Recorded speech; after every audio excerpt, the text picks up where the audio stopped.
ஆடி மாதத்தில் தேடி விதைத்த பயிர்களின் விளைச்சலை அறுவடை செய்து பயனடையும் பருவமே தை மாதம் ஆகும்.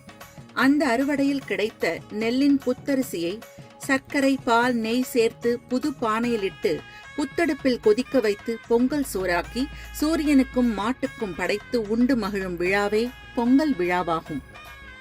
பொங்கல் விழா 4 நாள் பண்டிகையாகும். முதல் பண்டிகையாக போகி பண்டிகை கொண்டாடப்படுகிறது. போகி பண்டிகை போகி பண்டிகை என்பது மார்கழி மாதம் முடிந்து தை மாதம் ஆரம்பிக்கும் நேரம் போகி பண்டிகையாக கொண்டாடப்படுகிறது. பழையன கழிந்து புதியது புகும் நாளாக இது கொண்டாடப்படுகிறது. பழையதாகி தேவையில்லாமல் ஆகிவிட்ட பொருட்களை இந்நாளில் எரித்து விடுகிறோம். தேவையில்லாத பழைய எண்ணங்கள் கழிந்து ஆக்கப்பூர்வமான புதிய எண்ணங்கள் உருவாக கொண்டாட்டமாக, பண்டிகையாக இதை செய்கிறோம். தை பொங்கல் தை முதல் நாள் பொங்கல் பண்டிகையாக கொண்டாடப்படுகிறது.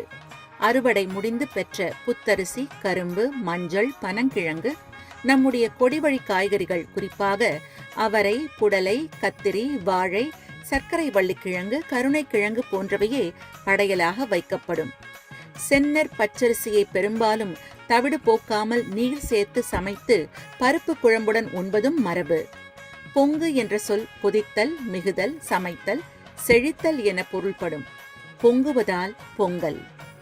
பொங்கல் விழா மக்களால் இயல்பாக கொண்டாடப்படுகிறது.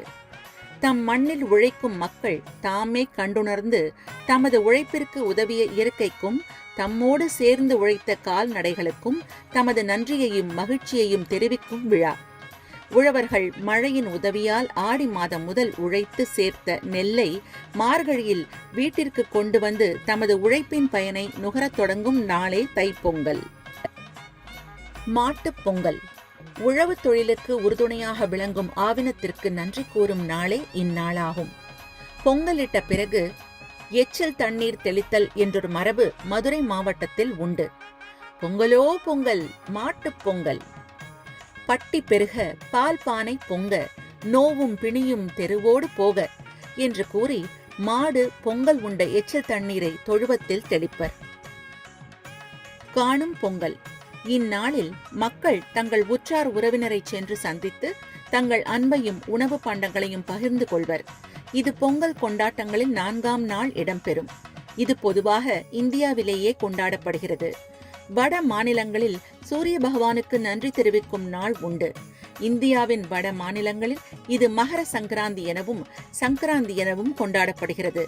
மகரம் என்றால் சூரியன் என்று பொருள்.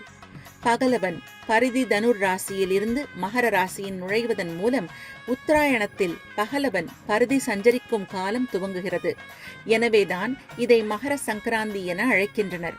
மணிப்பூர் மாநிலத்தில் குடியிருக்கும் தமிழ் மக்கள் தங்களின் பாரம்பரிய விழாவான பொங்கல் பண்டிகையை கொண்டாடுகிறார்கள்.